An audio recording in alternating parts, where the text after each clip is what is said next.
3, 4 puntos, igual de las enzimas cardíacas, 3, 4 puntos muy importantes que sí son de examen. Y igual en el examen así ni de segundo ni el ordinario incluye temas así de ultrasonido de corazón, mapa Holter, porque eso es más de cardiología, pero quizás 1 o 2 preguntas por ahí de este tipo de estudios, 1 o 2 preguntas de prueba de esfuerzo y medicina nuclear, igual 1 o 2 preguntas de estudio electrofisiológico. Ya las demás, para que se vayan imaginando el examen del segundo reconocimiento. Electro, bueno, lo último que quedó de exploración física, soplos, ruidos cardíacos y ya electrocardiograma. Entonces, el electrocardiograma, tanto la parte teórica como la parte práctica, o sea, ya no sé si ya alguien ya se dio la vuelta por Blackboard, pero ya subí algunos electrocardiogramas. Son electros, son como 7 archivos u 8. Son electros anormales. Yo les había dicho que la clase pasada que electro se trata de ver las cuestiones de electro normal, que es lo que vamos a terminar de ver ahorita. O sea, la onda P normal, el PR normal, el QRS normal, el intervalo QT normal, la onda T normal, el punto J normal. Entonces, al ponerles yo un electrocardiograma de los que le comento en Blackboard, así que son anormales, no les estoy pidiendo diagnóstico electrocardiográfico, o sea, nada más en un electro anormal identificar ritmo, frecuencia, eje, hasta ahí.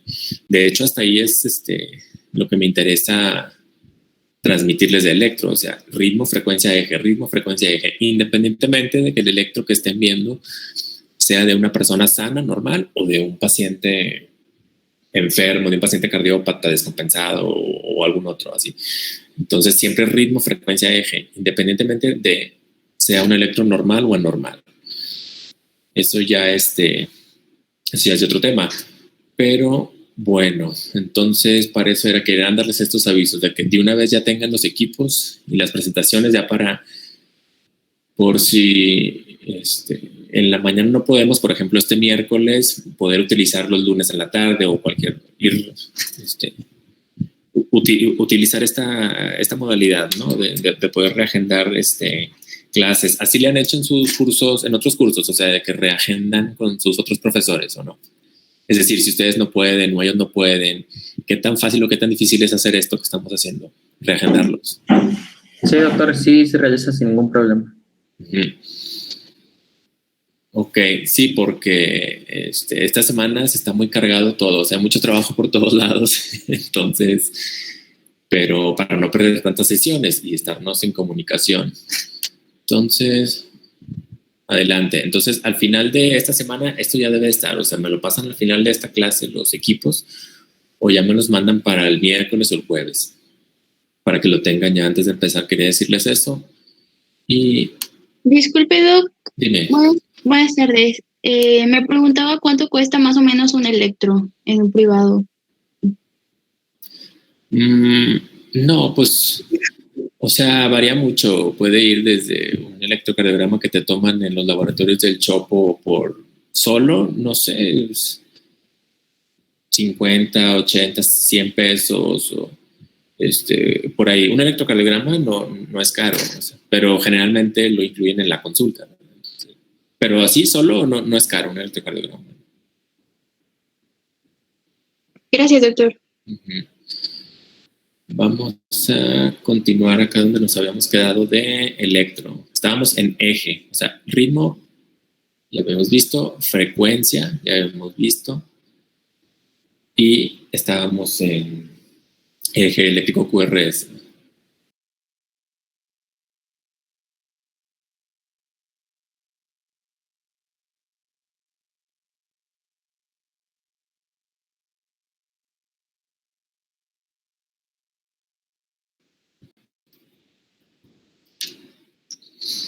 Ya está mi pantalla, ¿verdad? Ahí estábamos. Estábamos entonces el sistema hexaxial de Bailey, es prácticamente de memoria, es arbitrario, o sea, al extremo negativo de ABF está a menos 90 grados, el extremo negativo de D3 está a menos 60 grados, el extremo positivo, el extremo positivo de ABL está a menos 30 grados. O sea, esto de que menos, este cero, esto es arbitrario, eso no cambia. O sea, así ya está establecido por este sistema axial. De manera que todo lo que caiga en un cuadrante es esto, todo lo que caiga en este cuadrante es normal, este es nuestro cuadrante normal. De 0 a 90. Todavía hay una literatura que abarca hasta el menos 30, o sea, menos 29 grados hasta, todavía hay unos que dicen hasta más 110, más 120, es normal.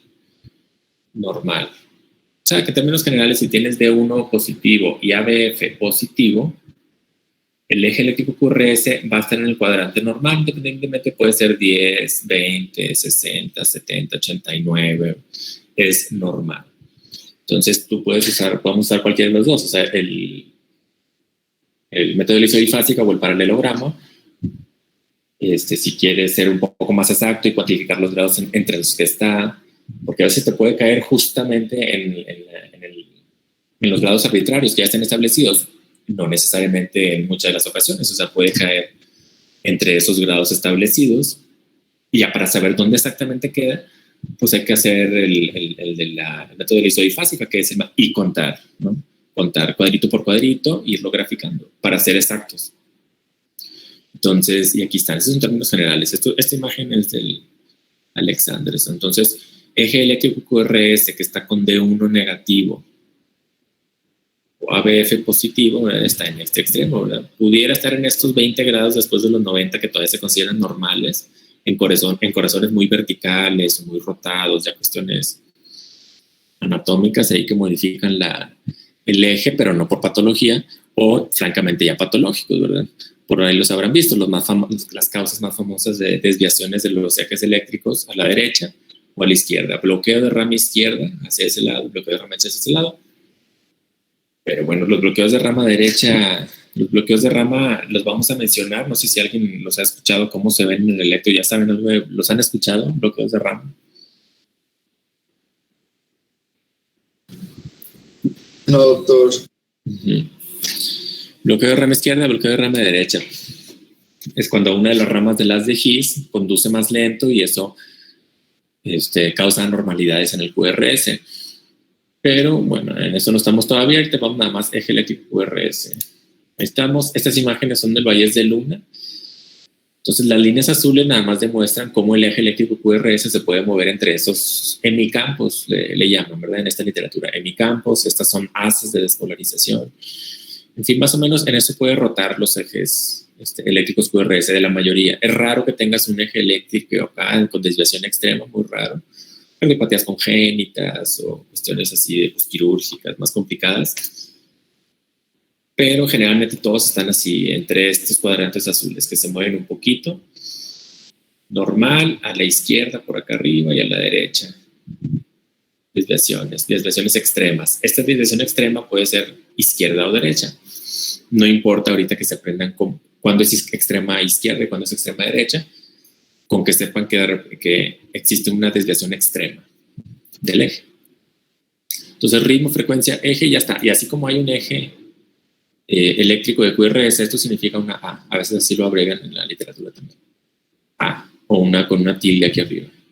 Ángulo de QRS. Así como hay un eje de QRS, hay un eje de P, de la onda P, o sea, nada más del músculo auricular, de las dos aurículas, que es lo que representa la onda P. O sea, finalmente la onda P es despolarización del tejido auricular, de las dos aurículas. Eso genera una impresión. Fíjense que para que se vea una deflexión en el electrocardiograma tienes que tener miocitos viables contrayéndose, ¿verdad? Haciendo su función. Entonces, esta P, eso representa la conducción de las aurículas, o la conducción eléctrica a través de las aurículas. Ahí está.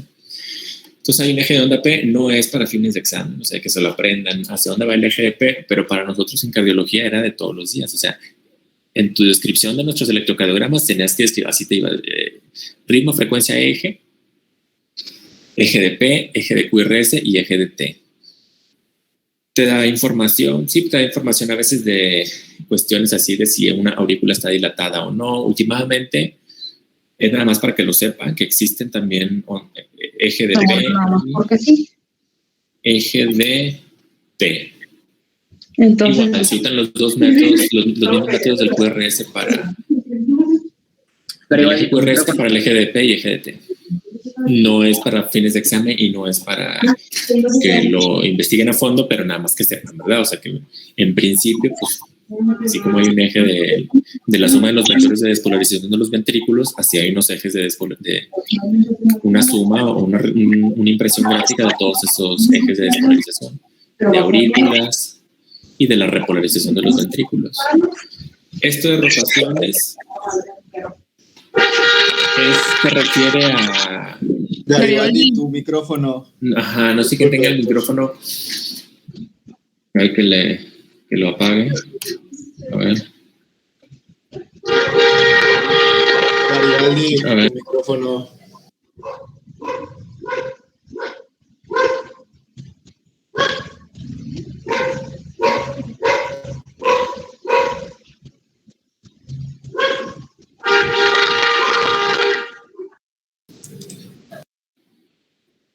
Ya, creo que saqué su compañero de haber dejado prendido el... Bueno, siguen viendo mi pantalla, ¿no? Sí, Sí, doctor. Ok.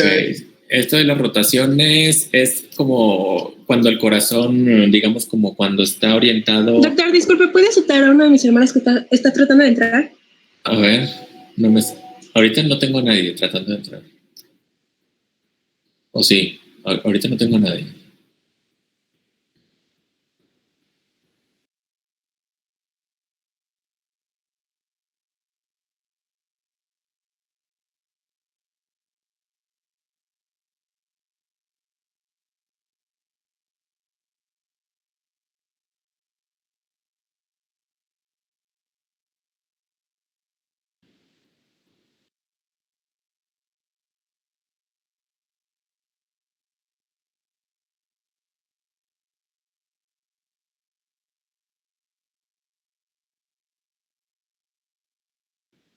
Bueno, vamos a seguirle. Para explicarles esto de las rotaciones, también es parte de la descripción del electrocardiograma normal en cardiología, ¿verdad?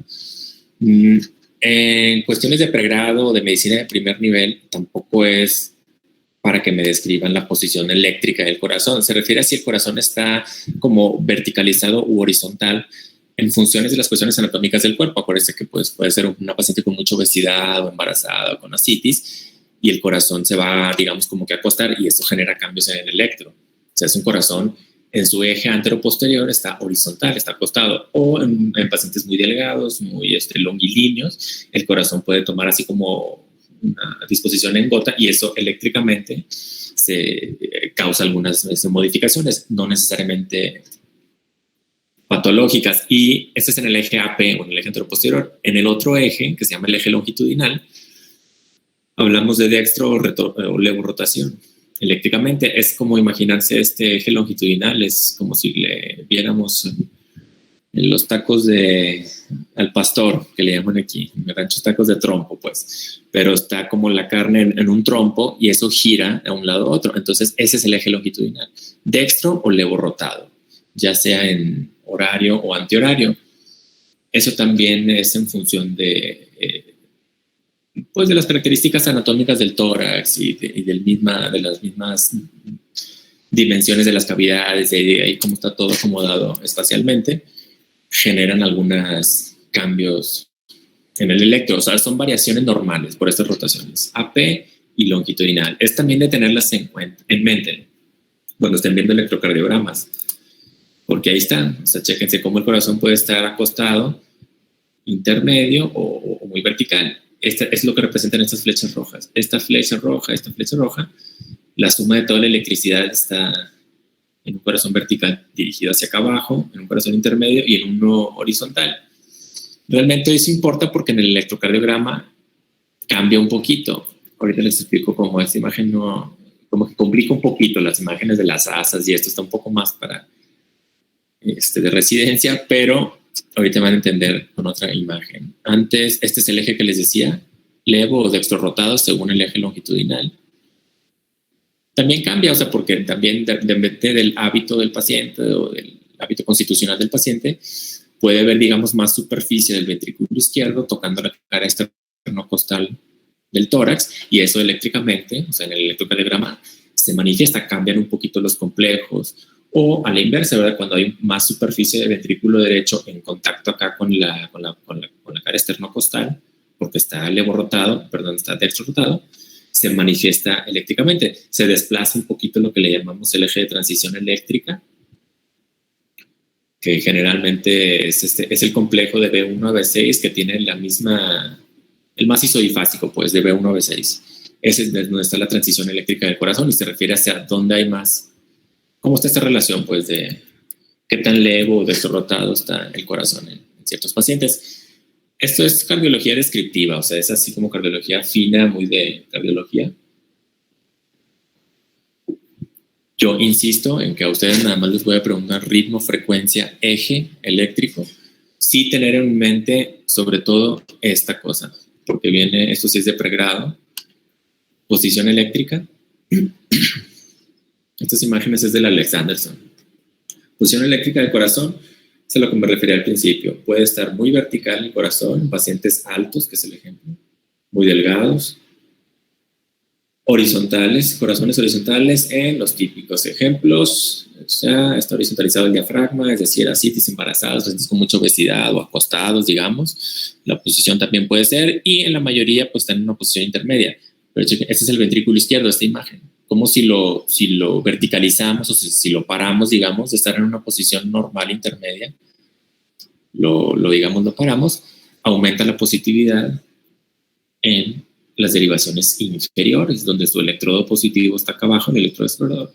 Entonces los dipolos, todos los dipolos de activación se están acercando hacia estos electrodos positivos, por eso se ve mucha positividad en las derivaciones inferiores. Y a la inversa, acá en las derivaciones laterales o laterales altas, llámese D1 o ABL, cambia un poquito la morfología. Entonces en un corazón vertical, así lo ven, ondas R muy altas, en cara inferior aquí están D2, D1 ABF y negatividad en dirección de cara lateral alta. Y si acostamos al corazón, una posición eléctrica así horizontal, cambia un poquito. En lugar de tener la positividad que teníamos acá en las inferiores, ahora tenemos negatividad en las inferiores y mucha positividad. ¿Por qué? Porque los dipolos se están acercando hacia los electrodos que están de este lado del triángulo de Einthoven, es decir, D1, ABL, ahí van los vectores de despolarización hacia estos electrodos exploradores positivos, por eso tenemos mucha positividad acá. Entonces, así podemos más o menos distinguir un corazón que está acostado o horizontal y vertical. Es nada más para que tengamos en mente que hay variaciones en los complejos QRS, que por eso es diferente en cada paciente, o sea, por eso no nos vemos tan constantes, ¿verdad? Porque en unos sí se ven otros. La mayoría es posiciones así intermedias, la mayoría de los pacientes, la mayoría de nosotros. Entonces los electrocardiogramas se pueden ver igual, pero si empiezan a variar los pacientes y todo, pues empiezan a variar las imágenes del electro. ¿Dudas de esto?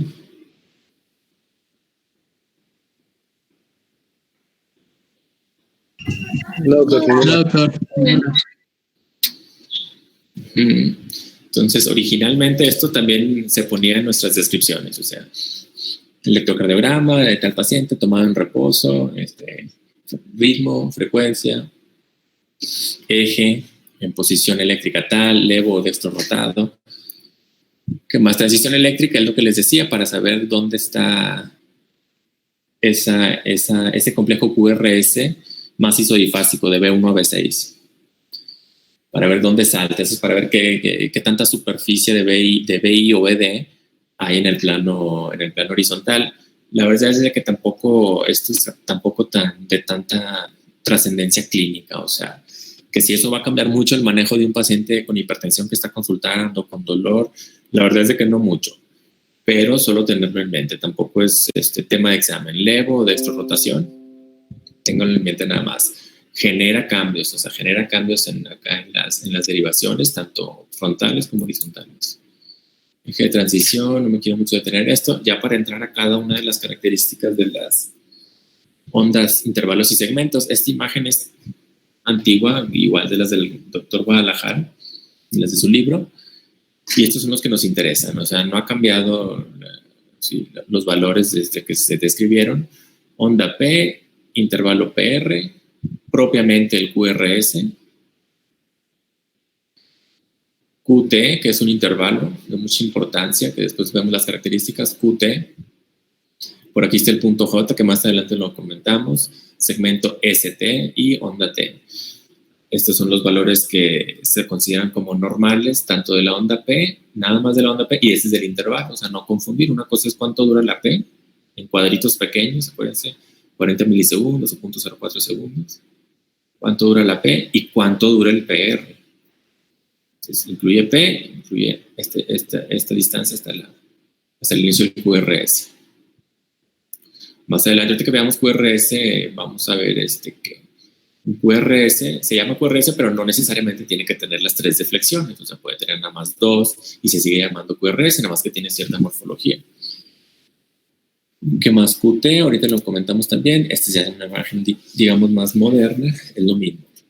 Para que lo vuelva, que cuando vamos a hablar de ondas, intervalos y segmentos, estos son básicamente, o sea, no hay más de eso. Onda P, intervalo PR, QRS, segmento ST, es que les iba a decir que hay segmentos, si ya se dieron cuenta, hay segmento ST e intervalo ST, segmento PR e intervalo PR. Sería con afán de confundir, pues, o sea, si yo les pregunto, ¿cuánto mide el intervalo PR? ¿Cuánto mide el segmento PR? Para fines prácticos, olvídense del segmento PR, por lo pronto. Segmento ST, ténganlo en mente porque el segmento ST es en el que nos enfocamos cuando estamos tratando de ver si hay cuestiones de isquemia, de lesión miocárdica o cuestiones de pericarditis. Se altera mucho este segmento ST, o sea, tiene implicaciones en la clínica. Entonces, por eso, olvídense del segmento PR, pero el segmento ST no se olviden, mucho menos del intervalo QT. Mira, aquí hay otro intervalo, dice ST. Tampoco se olviden. O sea, es que lo podemos entrar y todavía los electrofisiólogos le estudian ahí todavía más segmentos y más ondas y mini ondas. O sea, esto lo podemos ir desmenuzando hasta la profundidad, o sea. Pero bueno, esta es la onda T, también es de nosotros, el intervalo RR, por ahí ya lo habíamos mencionado cuando sacábamos frecuencia cardíaca, 1500 entre intervalo RR, milímetros desde el papel cuadriculado. Estas son las principales. Onda P, ahí está, eso es lo que nos interesa. ¿Qué es esto? Despolarización auricular. Así es, o sea, si hay onda P en el electro, significa que hay despolarización auricular de las dos. Obviamente primero en la derecha, porque aquí está el nodo sinusal, acuérdense anatómicamente. Entonces, tiene automatismo solito empieza a disparar, no necesita que nadie le diga nada, y despolariza y se transmite primero el impulso. Entonces, primero se despolariza todo el tejido auricular. Así se debe de ver en el electro. Menos de 2.5 milímetros, es decir, voltaje, o sea, milivoltios. Esto en un electro calibrado normalmente a 10 milímetros por 1 milivoltio.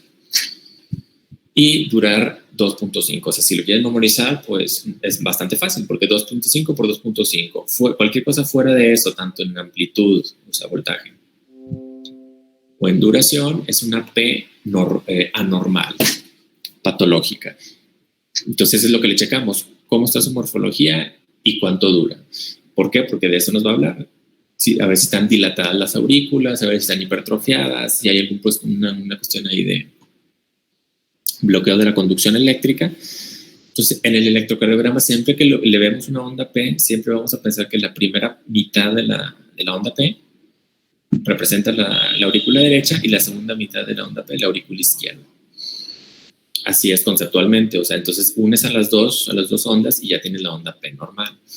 Entonces, cuando por algún motivo, razón, circunstancia, hay alguna condición que está dilatando o está alterando la aurícula derecha, se modifica la onda P a expensas de este segmento de la onda P. Igual, si hay alguna condición patológica, ya sea enfermedad valvular, insuficiencia mitral, alguna otra cuestión que esté alterando el tamaño de la aurícula izquierda, cualquier cosa, las presiones, el grosor de su pared, se va a expresar con una P anormal. Y ahí está. O sea que en el electro, a veces por eso llama la atención, porque a veces a mí eso es lo que me daba problema, que veía muchas ondas P, ¿verdad? Oye, pues esa onda P se ve aquí, para empezar, en un mismo electro, ves diferente morfología de la onda P. Es un mismo latido, pero se ve diferente la P en V1, que en D2, que en D3, que en V6.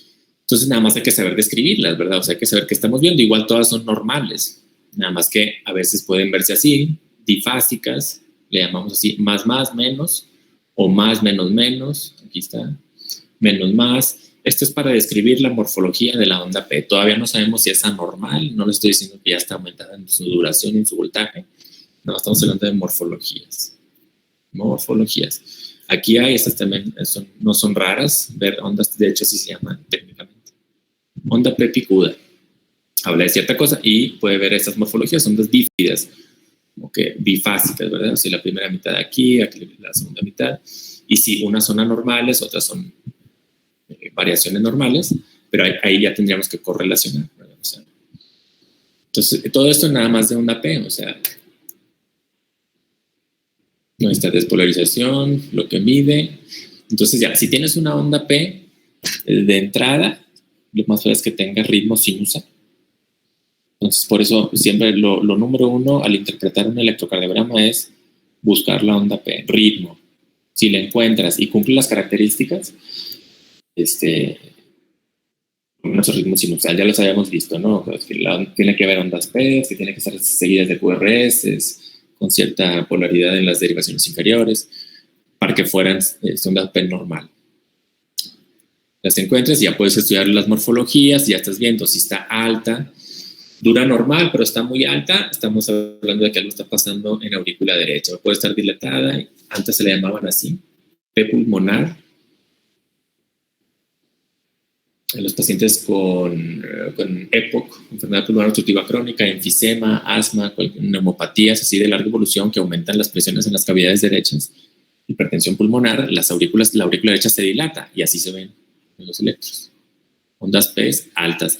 Ahora una onda P prolongada, o sea, tiene voltaje normal o altura normal, pero dura mucho. Está aumentada en su duración y eso traduce que algo está pasando en aurícula izquierda, o sea, hay dilatación de aurícula izquierda. ¿Por qué? Porque está batallando para vaciar su contenido, entonces quizá se está tardando más, ¿verdad? en despolarizarse. Entonces, P prolongada, pero de altura normal, es aurícula izquierda, es un problema de aurícula izquierda, que todavía no sabemos, puede ser estenosis valvular de la mitral, puede ser insuficiencia mitral, puede ser, no sé, cardiopatía dilatada, pero lo que estamos viendo es onda P, pura onda P. Puedes tener la combinación de los dos, obviamente. Entonces ahí está, para que ser más claros. Acuérdense que la duración de la onda P, esto es la duración normal.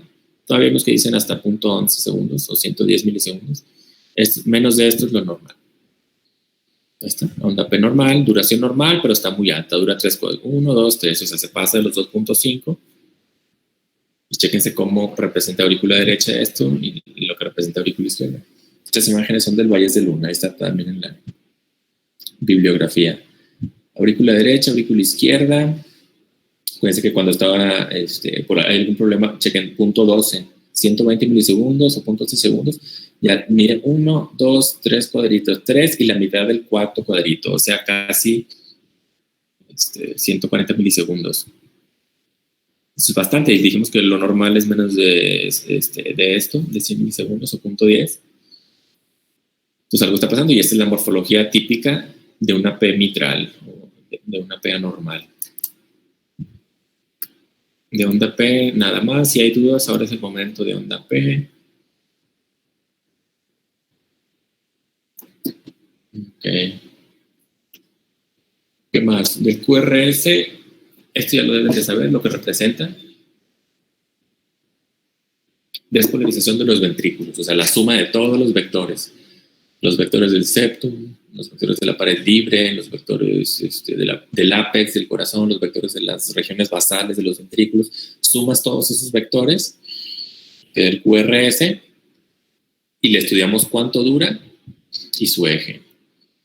Eso les decía, a veces para que de una vez no se confundan, se llama complejo QRS, pero no necesariamente tiene que tener las 3 deflexiones. O sea, ahorita vemos la definición de cada una de ellas, porque eso confunde al inicio cuando uno está empezando en el electrocardiograma.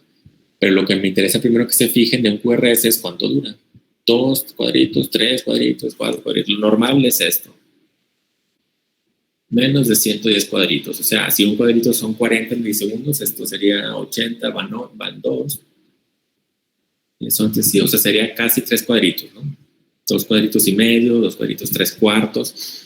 Realmente para dividir un cuadrito en un cuadrito pequeño a la mitad, pues es muy difícil. Pero esto es lo normal, 110 milisegundos, ¿no?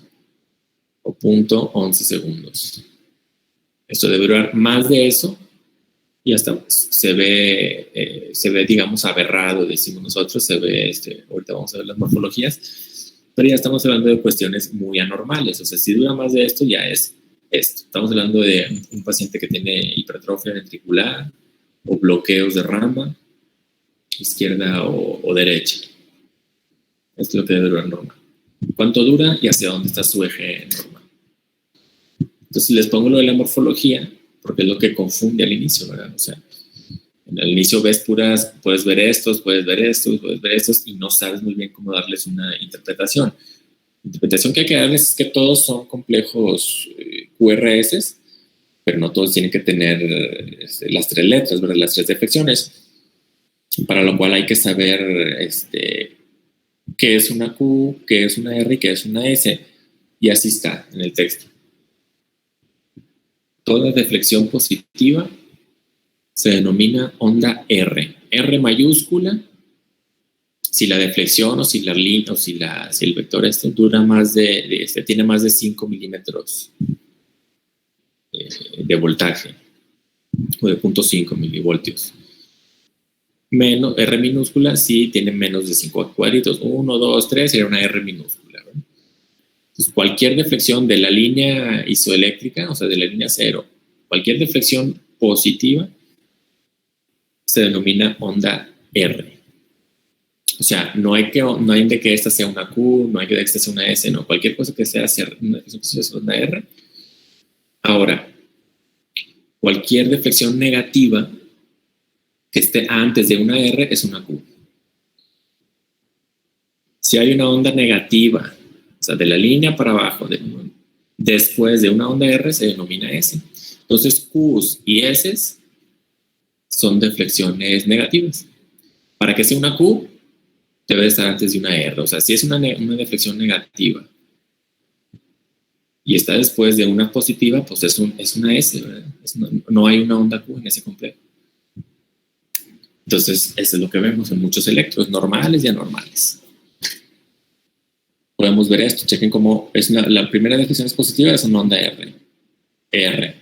Y tenemos una deflexión negativa seguida de esta R, es una S. Entonces, aquí chequen cómo empieza. Empieza en una mini deflexión negativa. Entonces, cualquier deflexión negativa que preceda a una R es Q. Y según su altura, es minúscula o mayúscula. Porque ahora esta Q puede estar seguida de una, o más bien no de una R, o sea, ¿qué tal si no le sigue ninguna? Y tiene esta morfología, chequen esta. Empieza con una deflexión negativa, pero no se sigue de ninguna R y se regresa a su línea basal. Entonces, esta morfología se llama QS. Ya no les voy a preguntar si es patológica o patológico, o qué traduce. En algunos pacientes pudiera traducir unas cosas, en otros nada. Entonces, más o menos me captan estas ideas, ¿no? Cualquier deflexión positiva es una onda R, cualquier negativa con una R previa es una S, y a la inversa, cualquier deflexión negativa que le sigue por una R o le sigue una R es una Q. ¿Dudas de esto? Creo que está claro, pues nada más que para que se vayan familiarizando y no se asusten al ver este. Este es muy frecuente de ver mucho en los normales, en electros normales. Esta metodología. Doctor, yo tengo duda en el complejo en el que tiene la letra I. Entonces, solamente cuando haya una deflexión negativa se llama QS. Así es. Ok, gracias, doctor. Sí, si hubiera una acá que le sigue sería esta, QR. Sí, igual acá, igual si no hay ninguna negativa, es una R, se le conoce como una R nada más. Doctor, disculpe, ¿y la que tiene letra K, cómo se llama? Bueno, aquí estas dos, K y L, se salen un poquito de la normalidad, de las variaciones normales, que son prácticamente estas y estas, porque está un poquito aumentada la duración del QRS. Se llaman ondas melladas, ¿verdad? Son deflexiones que no alcanzan a llegar a la línea isoeléctrica, pero sí prolongan la duración. Estas son R's empastadas, es lo que le llamamos empastamiento de onda R o empastamiento de onda S. No traducen más que trastorno inespecífico de la conducción intraventricular. Les decimos, o sea, en otras palabras, nada, son variaciones normales, ya son cuestiones. Estas no son tan frecuentes que las vean, al menos en electros muy de pacientes con bloqueos de rama o avanzados, pero así se llaman. Cuando se ve así como esta interferencia, es empastamiento. Puede significar nada, o ya si hay clínica de algo, correlaciones con otros estudios, pues sí, ya pudiera ser algo parte de alguna condición patológica. Disculpe, doctor. Y por ejemplo, ahí de esas, ¿cuáles serían algún signo de alarma? Así que tengamos que decir, no, pues este paciente tenemos que referirlo directamente con el cardiólogo, o ahorita ya se tiene que manejar porque si no se me muere. Para tomar esas decisiones, te vas a basar en cómo está el paciente. O sea, el electrocardiograma, todo estos QRS se interpretan en contexto clínico siempre. O sea, eso es como bueno que lo comentaste, pues se los iba a decir. Interpretar un electrocardiograma así suelto puede ser para fines nada más de académicos o lo que sea, pero no estás viendo al paciente. Entonces, si tú estás haciendo una correlación entre que el paciente, ahora sí, si el paciente tiene dolor y se ve grave y está hipotenso y no sé qué, y le tomas un electro, básicamente cualquier cosa que veas en el electro es de referir, ¿no?, a urgencias. Pero un electro anormal con datos de alarma, generalmente te lo va a dar la clínica, no tanto el electro. El electro, a menos que sea un electro francamente en infarto, que cuando veamos infarto, que yo les doy esa clase, se los muestro, igual y más adelante tengo algunos. Un electro de infarto sí habría que referirlo de manera inmediata, o un electro de bloqueo. Pero ahí te das cuenta porque el paciente, bloqueo AB, bloqueo auriculoventricular, de segundo, tercer grado avanzado, porque el paciente tiene clínica de algo, ¿verdad? O sea, síncope, angina, disnea. Entonces, más que el electro, esténse correlacionando mucho. De hecho, les va a ayudar mucho. O sea, si tú agarras un electro y no sabes ni siquiera si es hombre, si es mujer, si tiene hipertensión o no, te vas a ir de bruces, ¿verdad? Con los complejos, ¿verdad? Entonces, antes de siempre la clínica, ¿verdad? Esto es un estudio auxiliar. Pero sí, por cierto, ¿alguien sabe qué sensibilidad tiene? No sé si ya les hice la pregunta de sensibilidad y especificidad, pero el electro es una prueba de baja sensibilidad. Es muy específico, pero es de baja sensibilidad. Para continuar, ¿qué más les había dicho? El TD, no, no se los voy a preguntar, es un término técnico. Tiempo de inicio de la deflexión intrinsecoide. Se escucha así muy rimbombante, pero ¿qué significa? Significa los milisegundos o los cuadritos que se tarda en regresar la onda, o sea, que se tarda del punto máximo en regresar a la línea isoeléctrica. Ese tiempo, el tiempo de inicio de la deflexión. ¿Desde dónde? Desde que empezó el QRS. Entonces se mide ese tiempo. Obviamente son distancias de 2, 3 cuadritos pequeños, menos a veces. Pero esto en cardiología ya es para nosotros datos importantes para estar tratando de hacer diagnósticos de bloqueos de rama. Entonces, chequen qué es lo que traduce. Si tienes un TD prolongado, nosotros podemos inferir que hay un aumento en la masa miocárdica o un trastorno de la conducción intraventricular. Esto es lo normal, no es tema de nosotros, de pregrado ni de examen, pero existe, por ahí lo vi en la literatura, entonces por eso lo decidí incluir, el TD, el famoso TD. Y Aguánteme tantito, pero déjame contestar este mensaje. Ahí voy.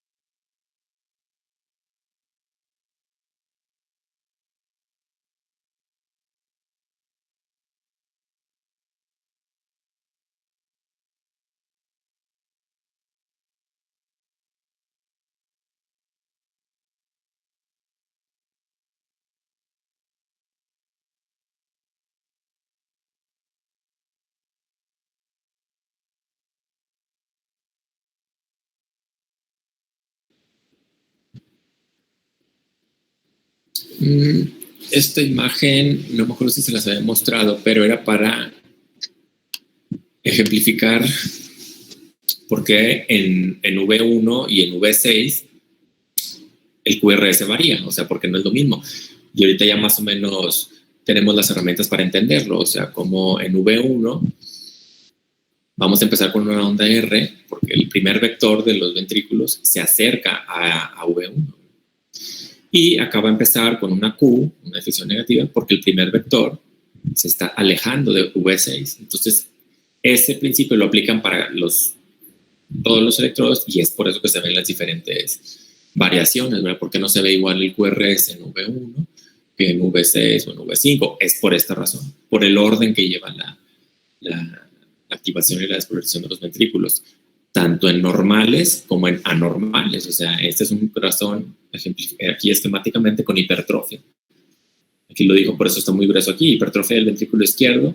Hay mucha masa miocárdica, mucho voltaje que se va a generar aquí. Chequen cómo cambian las ondas R, o sea, chequen estas ondas R altas u ondas S profundas, características de hipertrofia del ventrículo izquierdo. Esta es la interpretación del electro. Dígame. Doctor, una pregunta. ¿Dónde serían todas las ondas QRS, donde venían las letras?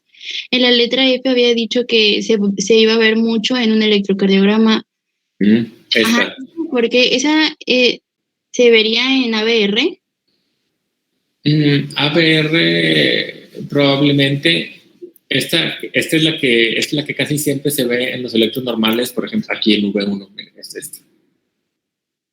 Habitualmente. Y esa debe llevar una secuencia normal. O sea, nosotros al momento de interpretar ya en cardiología sabemos que debe de llevar una secuencia generalmente conservada, o sea, que vaya progresando. Le llamamos nosotros progresión del primer vector R. Es una progresión normal, que vaya desde R chiquita, que vaya siendo un poquito más grande, hacia B2, B3 se ve un poquito más grande, en fin. Pero sí, o sea, esta imagen es nada más para demostrarle todas las morfologías. No es para que se aprendan las morfologías, pero sí, si saben combinar las deflexiones, ya no hay necesidad de aprenderse esto de memoria. Pero son las más frecuentes. Esta es habitual que la veamos, estas jueces, estas que es la isodifástica. Cuando buscamos una isodifásica, este QRS es. No este. A veces nuestra más isodifásica, cuando estamos buscando una es esta. Y esa es nuestra más isodifásica. Entonces, a esta R le restamos esta distancia y ya nos quedamos con estos puntos positivos. Y ahí ya nos vamos a la paralela, en el método de la isodifásica. Digo, la perpendicular.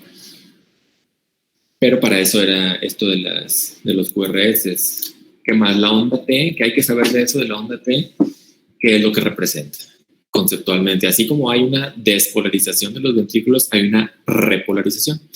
Es básicamente el mismo fenómeno, pero al revés. O sea, se trata de regresar la polaridad de la membrana al reposo, o sea, a la normalidad. Y eso, electrocardiográficamente, se ve como una onda T.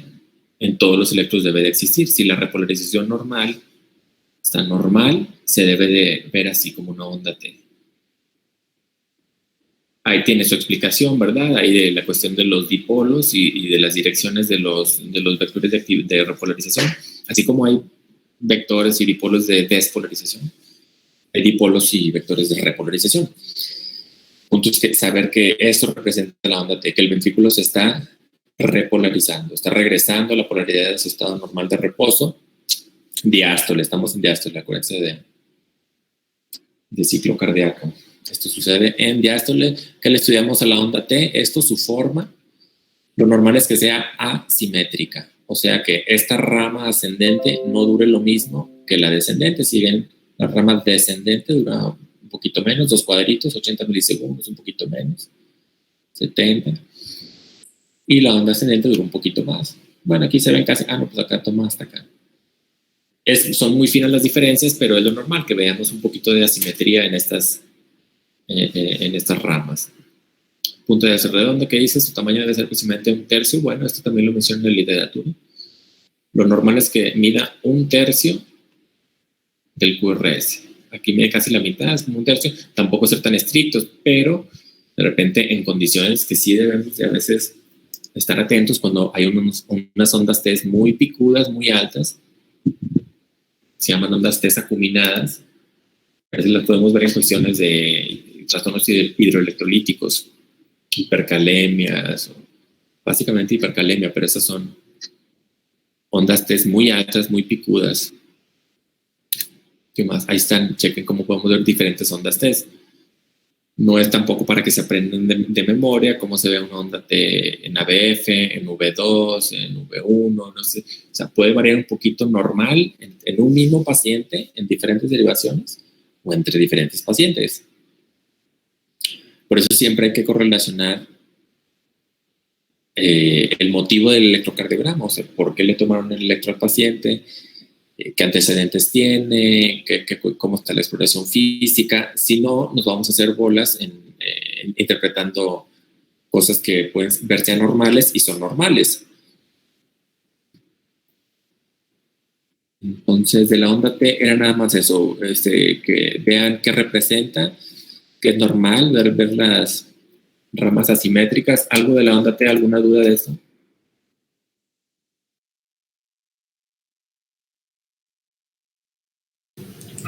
No, doctor. No, doctor.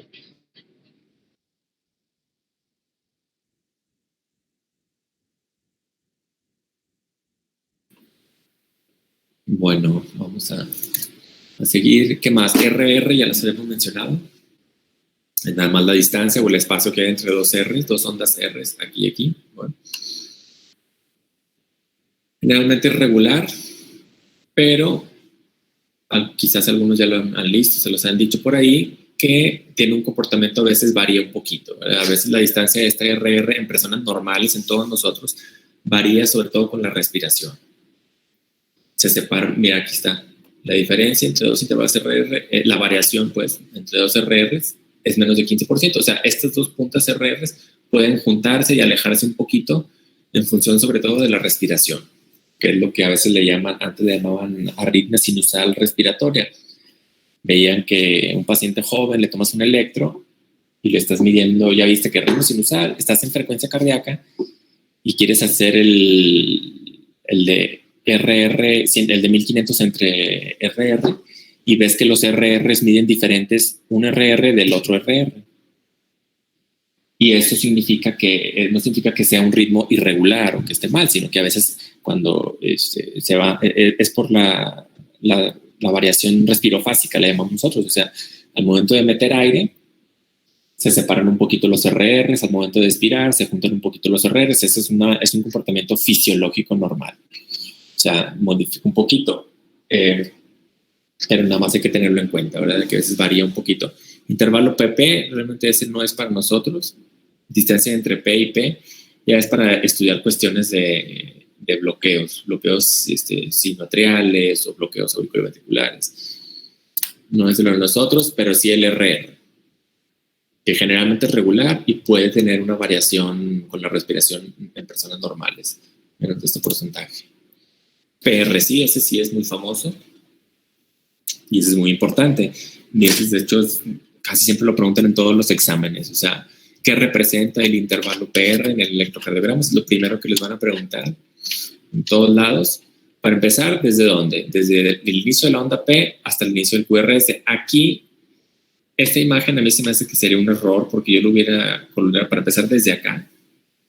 No sé si sea un error porque si es del Alexanderson Realmente el PR es desde el inicio de la onda P hasta el inicio del complejo QRS. Aquí incluyen hasta el final del QRS.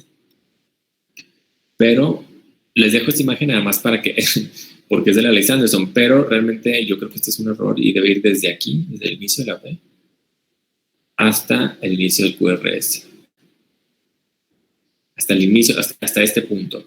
Ya QRS no incluye para fines de cuánto dura, porque siempre la pregunta es, ¿cuánto dura el PR?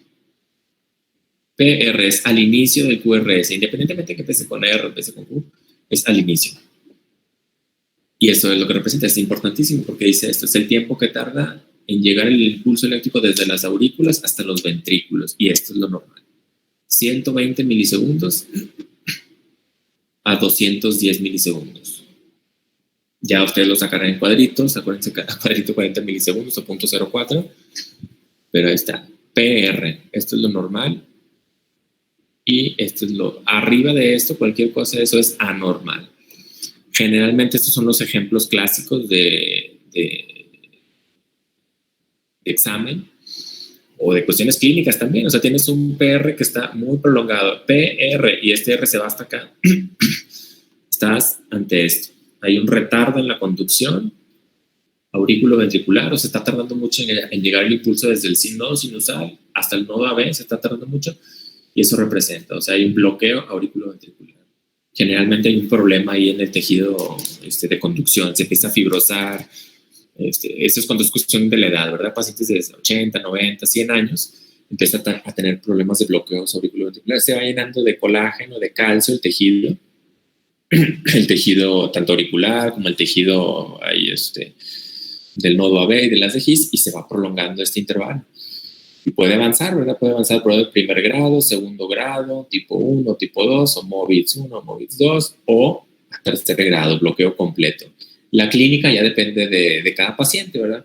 Hay pacientes que toleran bloqueos avanzados sin mareos ni sin síncope, pero hay pacientes que no, ¿verdad? Entonces eso ya sería de ver al paciente. O sea, hay pacientes a veces que traen mareos y lipotimias y le tomas un electrocardiograma y tienen un bloqueo auriculoventricular de segundo grado, o un 2-1, un MOVITS. Lo que hay que saber es nada más que este intervalo PR está prolongado. Para fines de medicina de primer contacto, o sea, esto sí lo deben de saber distinguir. Un PR prolongado. Un PR corto, menos de 120 milisegundos o 0.12 segundos, es muy raro que se lo vayan a encontrar, pero sí puede pasar. O sea, esta línea, este espacio está muy juntito, ¿verdad? Está muy juntito, y eso generalmente te está hablando de síndromes de preexcitación. Hay una vía anómala, un cable extra accesorio que te está llevando los impulsos desde las aurículas hasta los ventrículos, pero por una vía anómala, por una carretera que conduce con unas propiedades electrofisiológicas diferentes al sistema eléctrico, diferentes a la carretera normal, ¿verdad? O sea, el impulso no se va a ir desde las aurículas por el nodo AB y por las ramas, se va a ir por la vía accesoria y que conduce más rápido, ¿verdad? Ese es el problema de estas taquicardias. Y estos son los pacientes que llegan con frecuencias de 220, 250, pacientes así con esas taquicardias supraventriculares muy rápidas. Entonces son los dos extremos. PR prolongado, bloqueo auriculoventricular. PR corto, muy raro, síndromes de preexcitación. Segmento PR, yo les dije que medio que ignórenlo, porque esto es más, ya cuestiones más de análisis deductivo de la electrocardiología. Pero esto traduce, por aquí vamos, mide la conducción del nodo AB, activación del nodo AB, ramas y fibras. O sea, ya no aurícula, esto fue aurícula. Si se fijan, aquí la electricidad va, este tejido, esto representa la electricidad a través del nodo AB, haz de His y ramas, pero y esas tres que le menciono no tienen miocitos.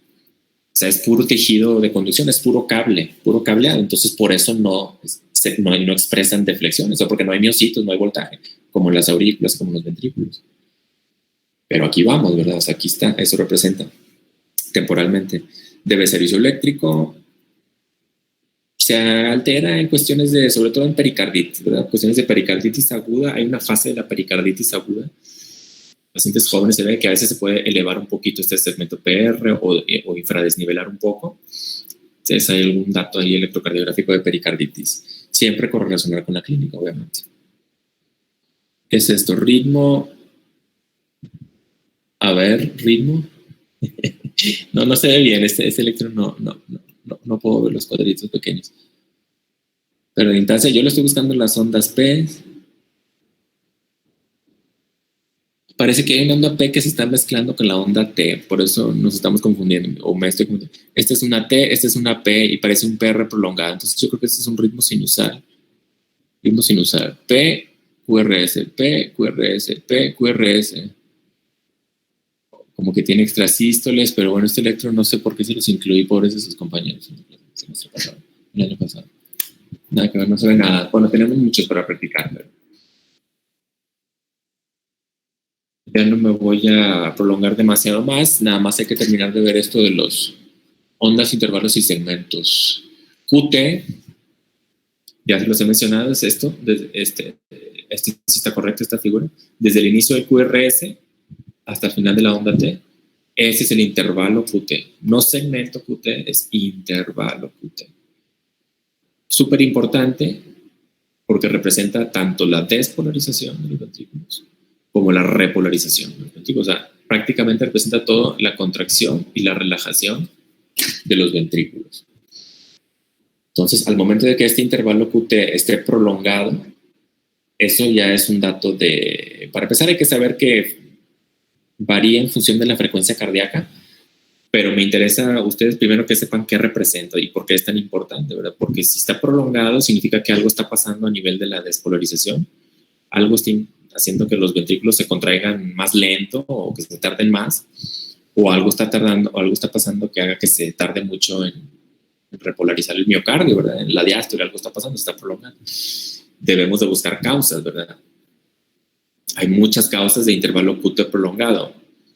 Lo normal, como se los menciono, la duración normal del QT varía en función de la frecuencia cardíaca, pero casi siempre va entre estos valores. De memoria, no me interesa que se lo sepan, no van a mencionarlos, de 320 a 420 milisegundos. Y hay una fórmula, o 2, 3 fórmulas por ahí, que esta duración, estos rangos de normalidad, los corrigen según la frecuencia cardíaca, ¿verdad? Entonces, por eso hay un QT medido, que es el que medimos en el electrocardiograma, y ese lo dividimos entre la raíz cuadrada acá, aquí está la fórmula, y nos da el QT corregido. Esto es, no hay manera de hacerlo más que con porque nadie vamos a estarle sacando raíces cuadradas. Casi siempre lo sacamos con aplicación o con algo así automático, pero siempre es fijarnos, ¿verdad? Fijarnos en el QT, siempre que esté alrededor de los 400 segundos, siempre. ¿Por qué? Porque un QT de 500 milisegundos, de 600 milisegundos, 620, 680, independientemente de que sea frecuencias cardíacas bajas, porque esto se prolonga con frecuencias bajas y se acorta con frecuencias altas. Debemos estar pensando en cuestiones que pueden ser muy malignas. O sea, puede haber isquemia miocárdica que esté prolongando el QT, puede haber cuestiones de canalopatías o trastornos congénitos como síndromes de QT largo. Ya les decía, son las enfermedades genéticas que están alteradas ahí las membranas, los poros, las cuestiones electroiónicas del sistema y predisponen a arritmias, ¿verdad? Entonces, un QT prolongado, lo peligroso de este QT es que predispone a arritmias malignas, taquicardias ventriculares, fibrilación ventricular, taquicardia helicoidal, de juntas torcidas, en fin. Y hay que buscarle causas, o sea, puede haber acá cuestiones de electrolíticas que estén alteradas, un paciente con hipocalemia porque toma mucho diurético, o un paciente con hipocalcemia. Estas son cuestiones que tienes que corregir. Ahora, el QT puede estar prolongado porque el ventrículo izquierdo está muy hipertrófico, dura mucho, entonces nada más saber para nosotros qué representa el QT, aproximadamente cuánto debe de medir, aproximadamente 400 milisegundos, saber que varía con frecuencia cardíaca, pero siempre considerarlo, o sea, cómo está el QT, siempre el QT. Sobre todo da mucha alarma a nosotros en cardiología que se nos vaya un intervalo QT prolongado, o sea, hay causas primarias y causas secundarias. Primarias son las genéticas y las secundarias son las que son farmacológicas, hidroelectrolíticas, de cuestiones isquémicas, metabólicas, de equilibrio ácido-base. Cualquier cuestión que nosotros podamos corregir, hay que corregirlo para que ese QT regrese a su normalidad y no tengamos riesgo de arritmias ventriculares. Esto es el QT. Estas tablas son las que manejamos nosotros. Para frecuencias de esto, QT de punto milisegundos, el intervalo normal.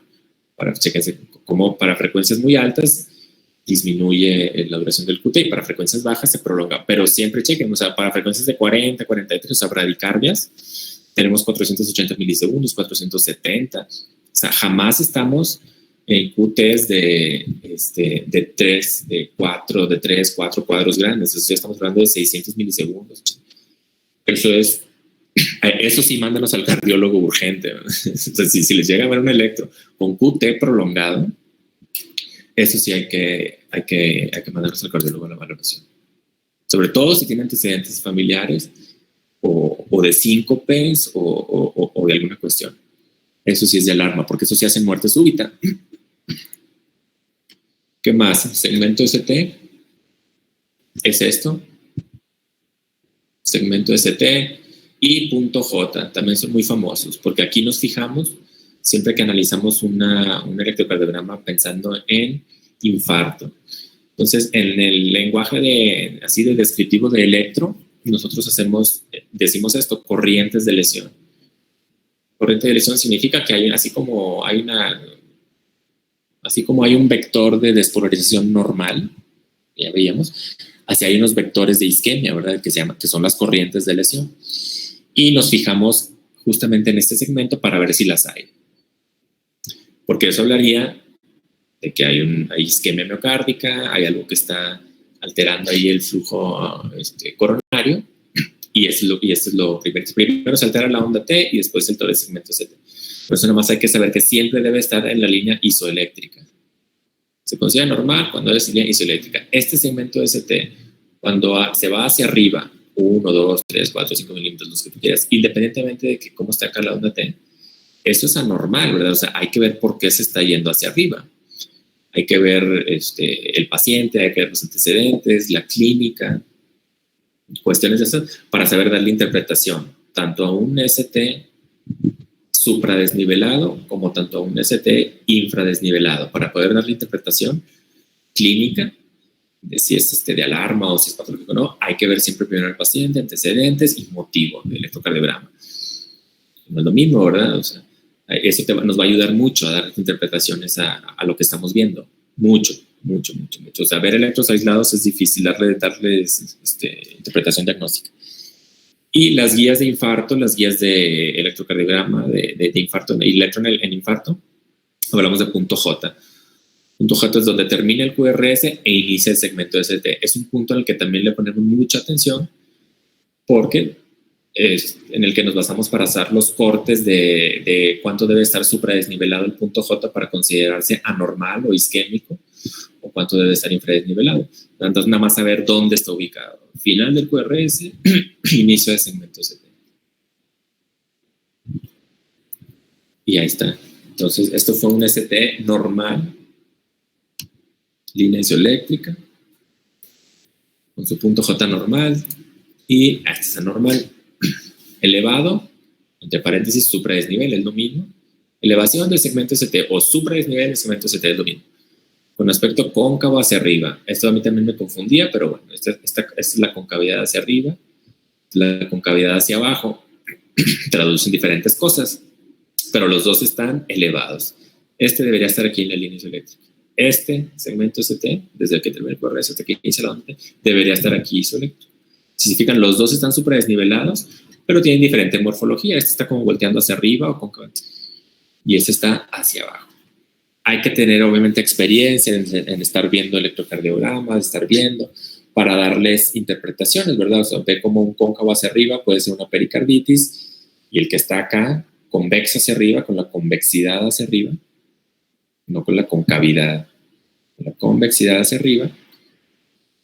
Este sí es más probable que se trate de un infarto, de lesión subepicárdica, es lo mismo que decir, que es de que hay una obstrucción a nivel de las coronarias epicárdicas. Acuérdense que las coronarias hay epicárdicas, intramiocárdicas y las micro.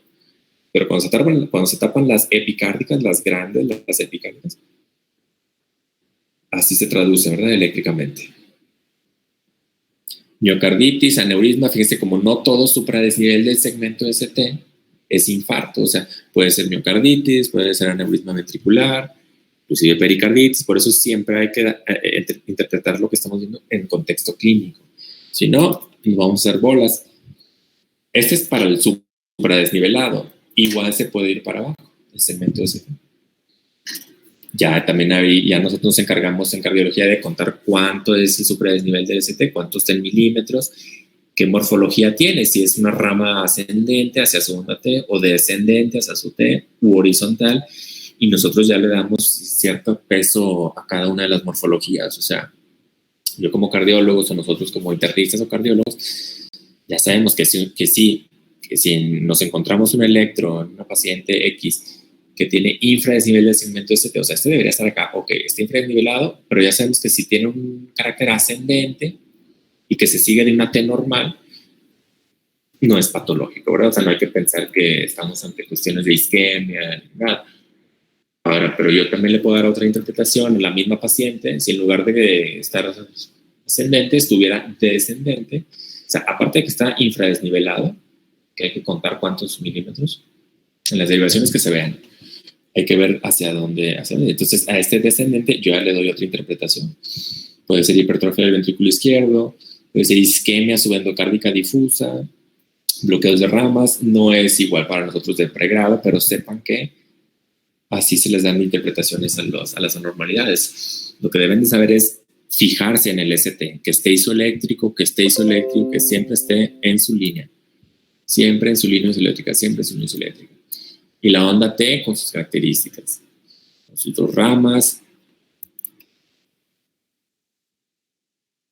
Desnivel recto, este sería el que más me preocuparía a mí en dado caso, sobre todo en un paciente que se viene quejando de disnea de esfuerzos, dolor de pecho, típico de angina de esfuerzos. Le tomamos un electrocardiograma en el consultorio y me sale con esto, ST infradesnivelado con esta característica así horizontal.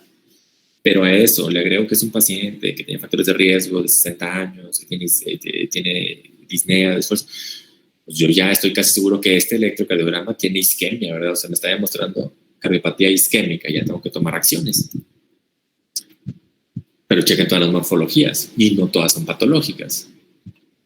No es para que se las aprendan de memoria, pero siempre vean al paciente, qué antecedentes tiene y cómo se pueden ver los segmentos STs negativos, infradesnivelados. Hay veces que se confunde, ¿verdad? El ST con la onda T. Siempre intenten distinguir entre un ST, entre el segmento y entre la onda T. Por ejemplo, aquí se une, es el segmento ST y aquí ya tienes, esta es ya una T negativa.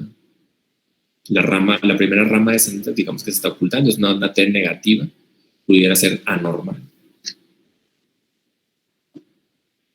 Entonces, hasta aquí quería avanzarle para que, no sé si ya checaron los electros ahí del Blackboard para que vayan ensayando, sobre todo ritmo, frecuencia, eje,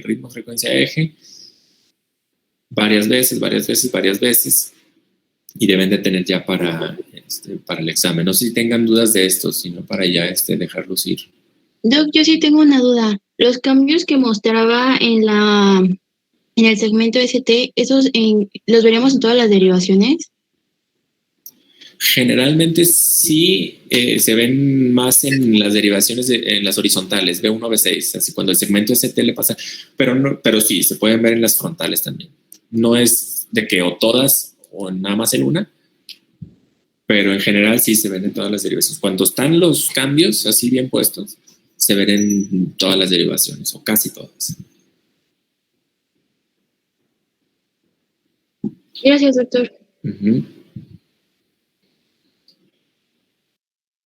Entonces de electro no hay más que estar ensayando o leer teoría, ahí la bibliografía de una leída, porque si en el examen sí hay varios electros y y nada más, vayan ensayando eso y ténganme ya la relación de los equipos para el miércoles o jueves y me la mandan. Miércoles no hay, pero el jueves sí. Si hay novedades de que ustedes no puedan o lo que sea, nos comunicamos, ¿no? Y hacemos reposición. Claro que sí, doctor, gracias. ¿Sale? Bueno, entonces ya sería todo, ¿eh? Bye bye, gracias. Hasta luego, doc. Gracias, doctor. Gracias, doctor. Gracias, doctor.